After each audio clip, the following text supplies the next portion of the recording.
Good afternoon, everybody, and welcome to today's Ask the Expert. Our topic for today is how to deal with anxiety around exams. My name is Ofense Hanyana, and I will be your host for today. And today we are joined by educational psychologist Ravendra Govender. So Ravendra is in private practice at Japari Primary School in Johannesburg with a Master of Social Science in Educational Psychology from the University of KwaZulu-Natal.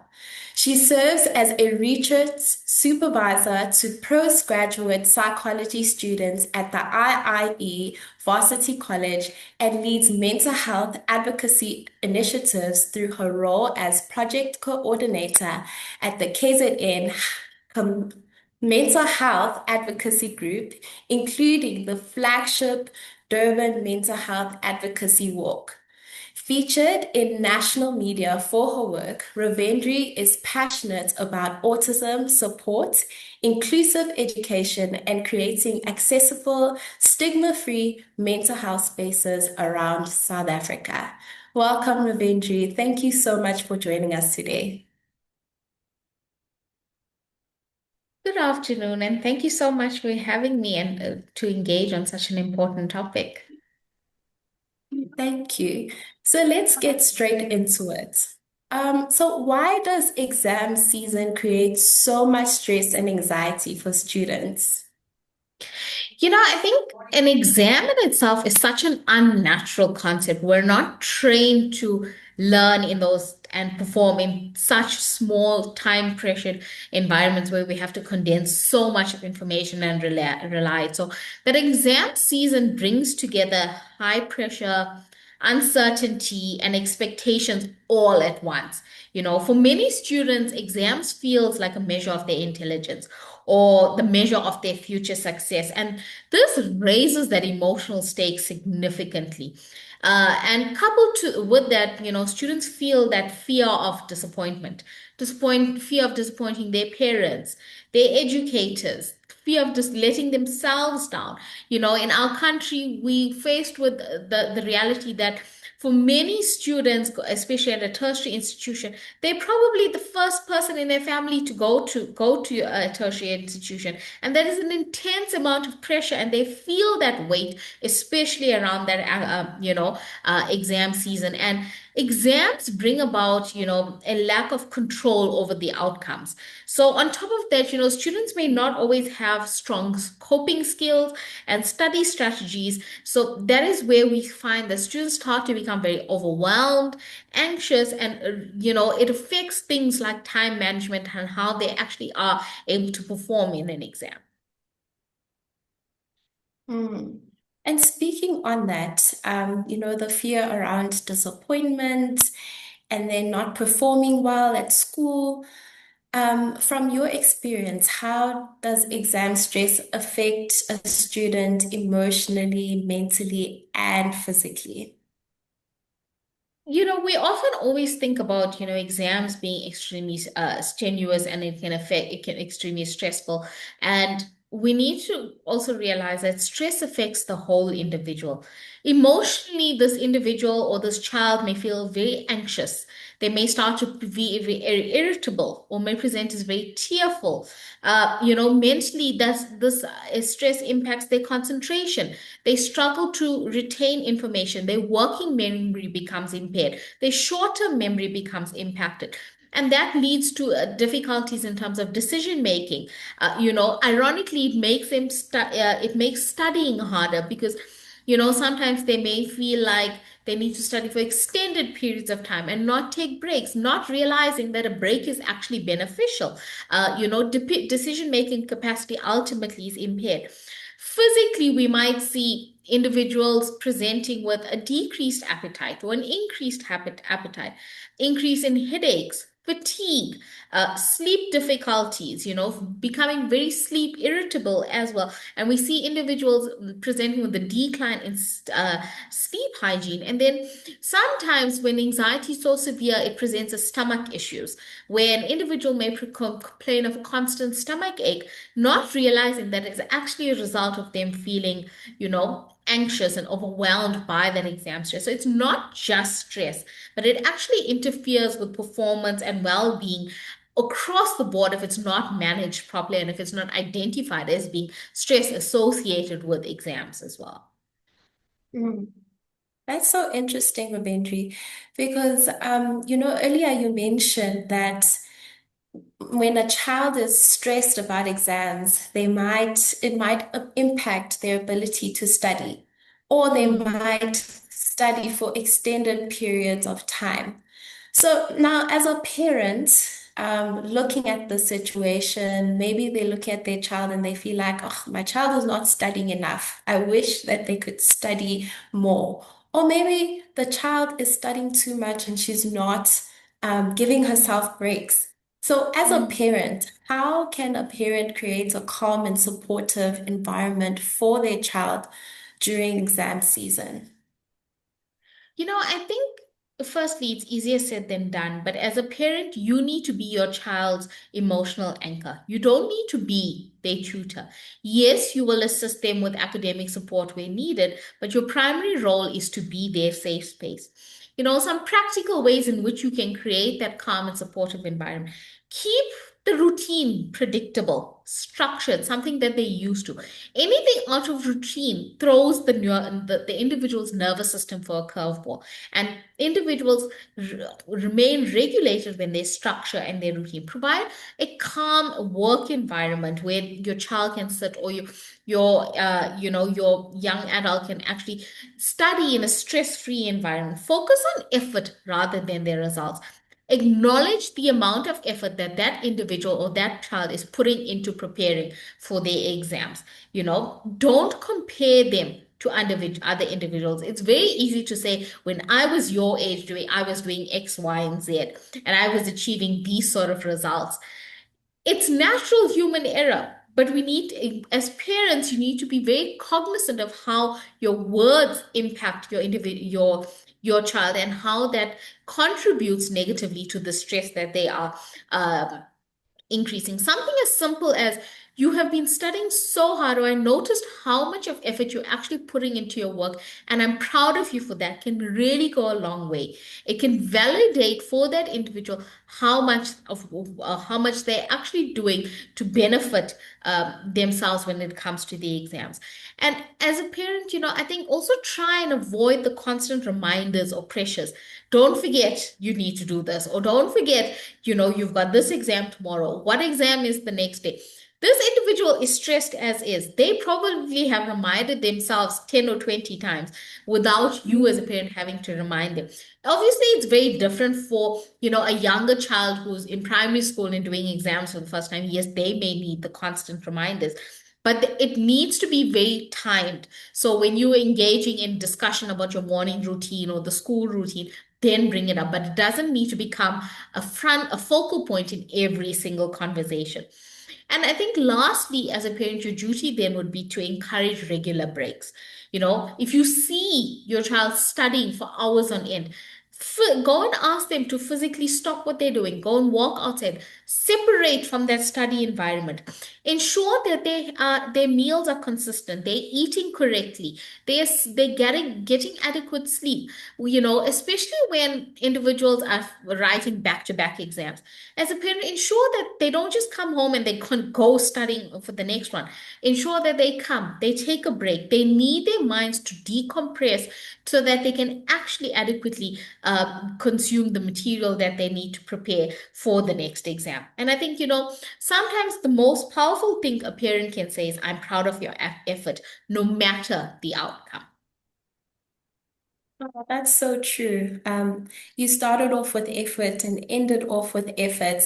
And I think what you also just explained is that it's not effort just from the child side, but from the parent side as well. Having a collaborative approach towards exam season, for both the parent and the child, creating a routine, also just the diet and the mindset towards exams as well, how the parent approaches conversations around exams with the child really does have an impact on how they see themselves and how they will be able to perform at school. So I think that's very, very important. Thank you for touching on that, Henry.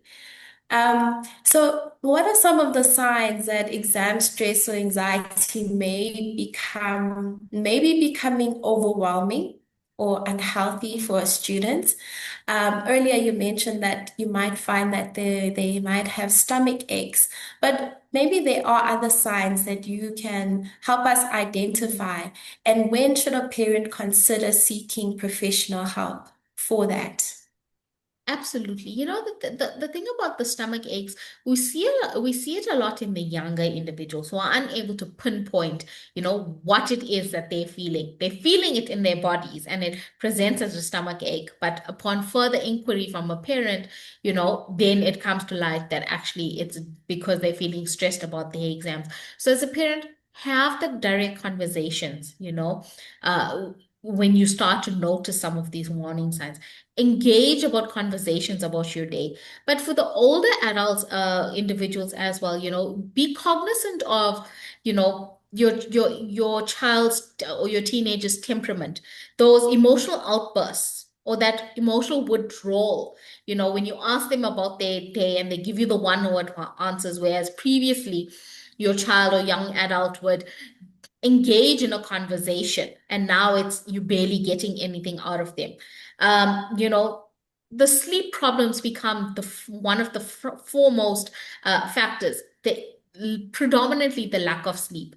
But then when an individual is so overwhelmed by the amount of content that they actually have to get through, maybe they started studying a bit too late, that they can't do anything and they physically can't function, so they resort to sleeping all the time.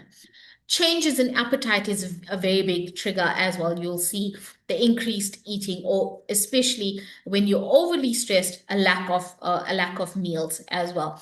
Avoidance of studying or avoidance of school. All of a sudden, you might hear the child or the individual saying, "I no longer want to go to school," or "I don't want to go to my extra lessons," or "Now we did our homework at school. We don't need to study." All these excuses start to come to the forefront as well. They're avoiding studying. And especially with the younger individuals who are learning how to study, they find the exam extremely stressful because they don't know how to study correctly. So having an insufficient exam study technique can also be seen as a warning sign to that buildup of stress. And then you might also see the persistent anxiety or translating to panic. And that is when you actually now need to start contacting places like SADC for referrals to professional help, those sort of things. When you start to see this persist for more than a week, when those, physical complaints are not clear, there's no clear medical cause, and it's persisting more than a week, that's when you need to start, seeking further action to actually firstly get yourself educated on what it is that your child may be experiencing, but then also to secure the help that your child may be needing. So, I think it's watch out for the intensity and then the duration and whether it interferes with that individual's daily functioning or not. And that's how you can tell whether or not you need to seek your professional help. Mhm. I think those are very good points. And to our audience watching, I'm sure that they're also able to identify some of these signs that you mentioned in their own kids. But as a parent, how can a parent encourage their child to balance studying, rest, sleep, self-care, maybe even the practical study habits or routines that would help reduce the amount of stress that the child is feeling? I think it's focused on quality versus quantity. Studying for 3 hours without a break versus studying for 45 minutes with a 15-minute break, weigh that out, which one's actually going to give you a more positive outcome in terms of your exams. We need to, as individuals, across the board understand that rest is productive. That is how the brain consolidates learning. It consolidates learning during sleep and breaks. It allows the brain to restore that information in a long-term memory so that when the child or that individual gets to the exam, they don't blank out because their short-term memory will be impaired, or their working memory. We need the information to be stored in their long-term memory. So it's about, using your rest as a way in a very strategic manner. Study for 45 minutes, take a break for 15. Remove yourself physically from where you are studying. Go outside, go do a chore, engage in a daily activity, something completely unrelated to your studies or your exams, so that you can come back with a fresh perspective, feeling very rejuvenated. And if you may find that, you may need a movement break in between, take a 2-minute walk. You don't need to sit consistently. You can walk with movement. You can learn with movement as well. Figure out what works for you in terms of from a sensory perspective. Do you need music to listen? Do you need to listen, study in the choir? These are all sorts of things that you can build into your self-care routine as well. We need to also bear in mind that one size doesn't fit all. Just because something works for your friend doesn't mean it's going to work for you. Try it out, modify it for yourself. As a parent to a young individual who's learning these study techniques, engage in that with them. Find out what it is that helps them concentrate in class. Perhaps they need to be sent on little errands, or they need some calming music, or they need the noise canceling earphones. Translate that to their study environment as well, so that we understand study styles from the beginning, so that exams don't become these pressurized situations going forward. Hmm. So we actually also have a question from the audience linked to what you were speaking about. And the question is, I panic during exams and forget everything I studied, even when I'm prepared. Why does this happen and how can I manage it? Hmm. I think, what that listener is describing sounds like a very real response, which we would call the flight or fight system. When anxiety is high, the brain shifts into survival mode. It feels like everything that is unimportant needs to be shut off, and I need to protect this body to survive.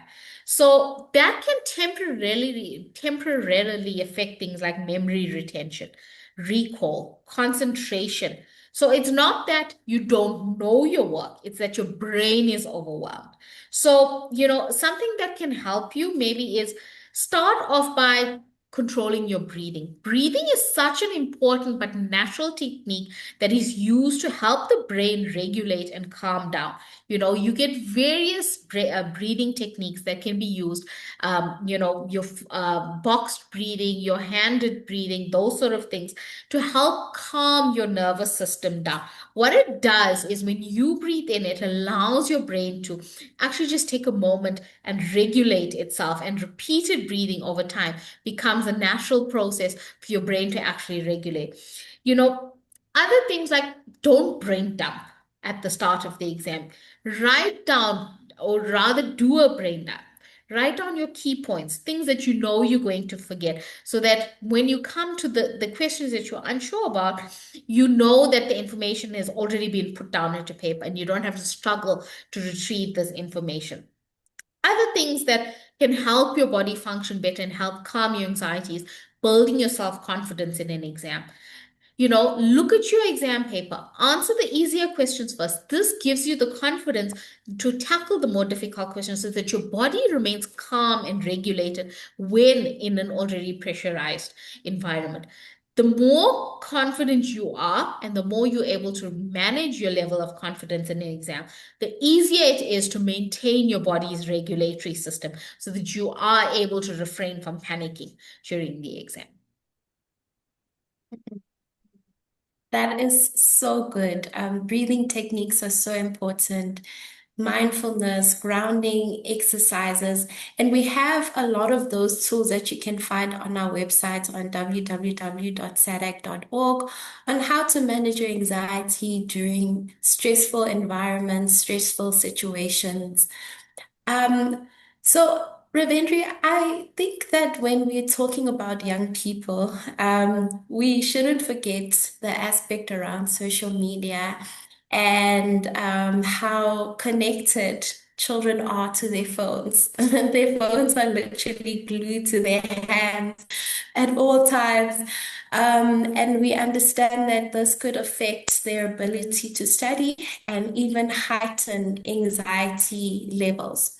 So, what advice could you give to parents and to students around, limiting the amount of time that they spend on their phone, on social media, doom scrolling, and procrastination?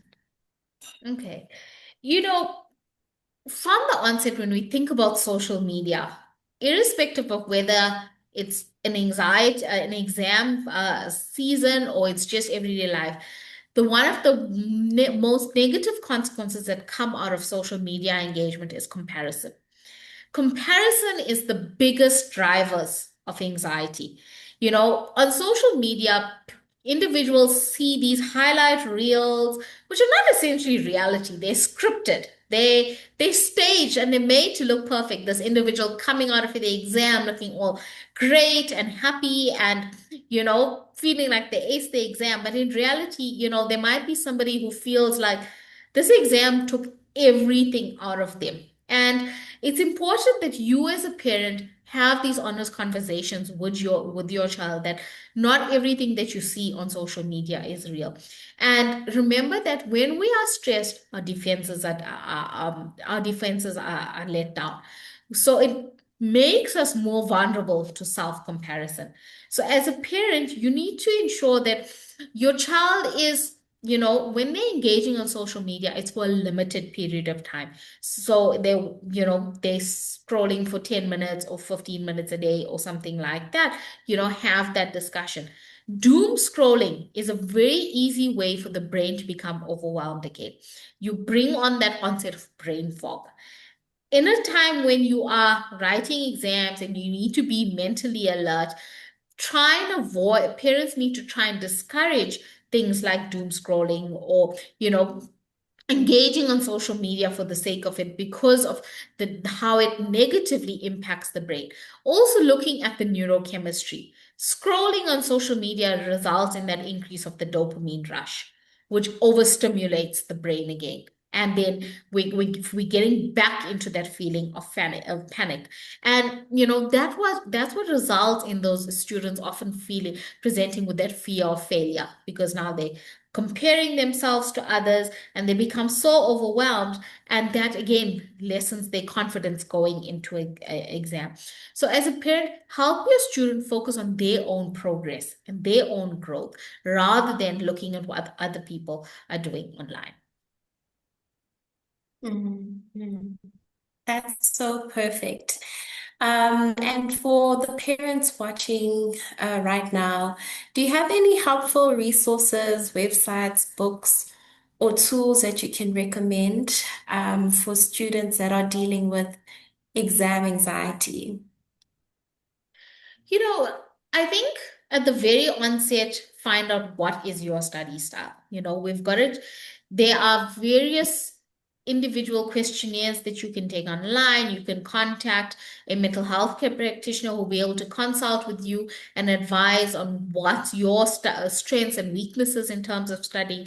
You need to develop a study style that is specific to your learning style, so that you are adequately able to take in information. But then, in terms of the self-help, apps like Headspace, or something that, promotes calming and relaxation, mindfulness, journaling, guided breathing, those sort of things.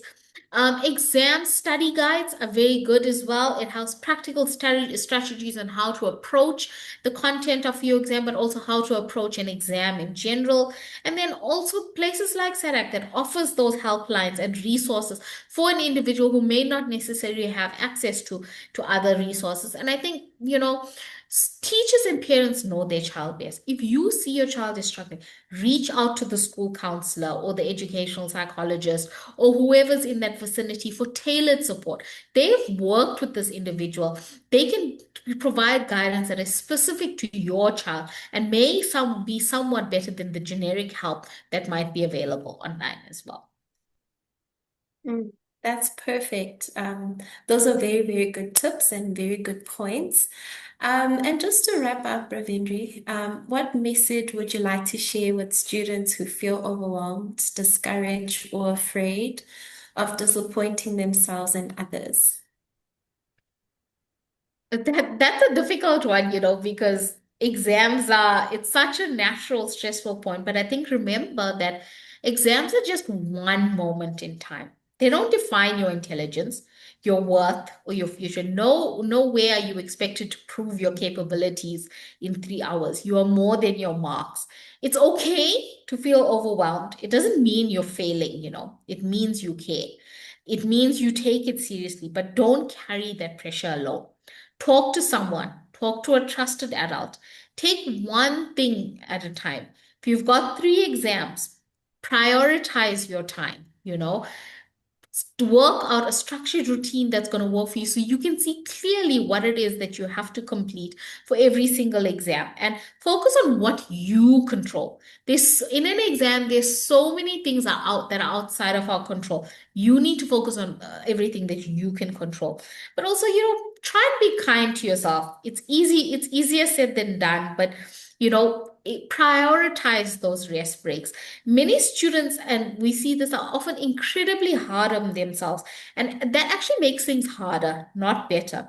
And I think I'll end off by saying, remember that progress matters more than perfection. Doing your best is enough. Thank you so much. And I will echo those words that progress matters. So thank you so much, Ravindri. Thank you for joining us. Thank you for your expertise and just thank you for your time. We appreciate it. The conversation could be 3 hours long, but we only have about 30 minutes. But hopefully, we will be able to have more of these conversations as the year goes on, throughout the exam seasons. And to our audience, we really know that exam season can feel very overwhelming, can be stressful, emotionally exhausting at times, which is why it's very important for students to hear encouragement from fellow young people who understand the pressures firsthand. So before we close off today's session, we'd like to invite two members from SADC's Youth Advisory Committee to share a few motivational words with students currently writing exams. The Youth Advisory Committee, also known as the YAC, is made up of passionate young people who are advocates for mental health awareness and peer support among youth across South Africa. So joining us now is Lerato and Dimple, who will each share some uplifting words of encouragement and reminders for students navigating this exam season. Welcome, Lerato. Welcome, Dimple. Awesome. Thanks, Offense. All right. Thank you, Lerato. You can go ahead. All right. Okay. Happy Friday, everybody. Thanks to our speaker who spoke earlier. I don't want to repeat everything that she said. I definitely agree and echo everything that she spoke about. Breathing, rest, and most importantly, eating before your exams. I think just a personal one. I know that during exam season, I would find myself not eating, drinking lots and lots of coffee or energy drinks. But to students, I just want to echo that sentiment that caffeine is not a meal, especially during exam season. So go prepare. You are prepared. You know the stuff. Trust what you know. And a lot of times you'll find that the anxiety of exam prep will lie to you that, no, I don't know enough. I haven't put in the work. You have put in the work. Trust what you know. Trust what you've studied. Use the practical tips that you have. Box breathing, that breathe in for 4 seconds, hold it for 4 seconds, let it out, and then repeat it again and again. Ground yourself, be calm, be relaxed. You know the work. You have prepared from January all the way up until June. You got this. So yeah, that's what I want to say to all the students out there, that be brave, be courageous. You have prepared, you know the work. Reach out as well. And then I think that's another thing, after exams, you find yourself, you're like, that was such a nice paper. Talk to someone about it. And you find it was a horrible paper. Speak with someone about it. There are people out there who want to hear from you how your exam was, how the exam experience was. Call the SADC line, call a friend, call home for the students who are in varsity. I know calling home can be a mission sometimes, but call home, speak to a parent, speak to your sister, speak to your friend. And another thing that also helps as well is lots of physical activity during exam season. And you find, especially during the winter media exams, where students are sort of like hibernating, if so to put it. And it's a thing of, I always say, let's go out there, run, do a park run, do, I don't know, something physical that will get your heart rate going up. Yeah, and that's what's gonna help you survive the exam season. And just repeat, you know the work, trust what you've studied. Thanks. Thank you so much, Lerato. Over to you, Dimple.